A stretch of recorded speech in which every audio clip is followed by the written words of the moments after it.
Modern culture is obsessed with the perfect timeline. From business magazines to social media, the advice is consistent. Build a flawless 5-year plan, hit a 30 under 30 list, and coast into early retirement.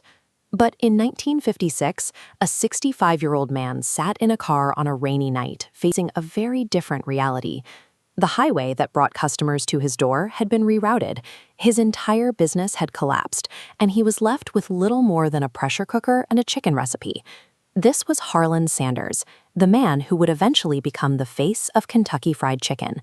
His story challenges the idea that success is reserved for the young or those with a clear, uninterrupted path to the top. To see how he built a global brand from the wreckage of a failed diner, we have to look at the specific mechanics of his recovery. It's common to imagine that successful people are prodigies who spend their entire lives climbing a single specific ladder. Sanders' early years were actually a disjointed scramble for survival. After his father died when he was 5, he moved through roles as a farmhand and a streetcar conductor. He spent years working as a railroad worker and a locomotive fireman. He sold insurance and even operated a ferry boat. Throughout his life, he made money and lost it, starting businesses that occasionally worked and frequently failed. His career shows that success is often a chaotic series of experimental detours rather than a straight line upward. By the early 1930s, Sanders found some stability operating a service station in Corbin, Kentucky.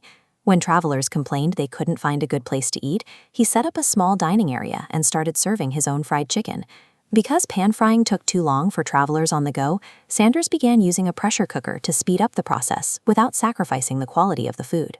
This local success ended abruptly when the government built a new highway that bypassed his town.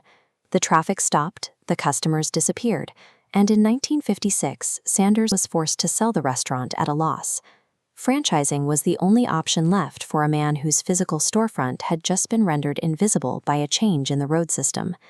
Sanders packed his pressure cookers and his blend of spices into the trunk of his car and began driving from town to town, pitching his chicken to other restaurant owners.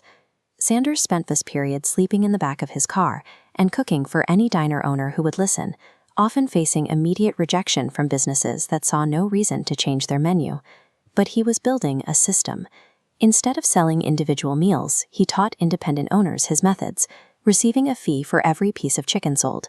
This model detached earnings from his physical labor and location. As long as others fried his chicken, his reach grew. While today's culture often rewards the appearance of success, Sanders focused on the grueling, unglamorous mechanics of building a foundation that could scale. The turning point came in 1952, when Pete Harmon, a restaurant owner in Salt Lake City, finally agreed to the partnership. That first yes provided the momentum needed to expand the network across the country. By 1964, the franchise network had grown so large that Sanders sold the company to investors for $2 million, a triumph achieved by a man who was broke and out of work at age 65. When a career stalls or a plan fails, looking backward at what was lost doesn't create a way forward. Sanders' story suggests that your current failure is not your final destination.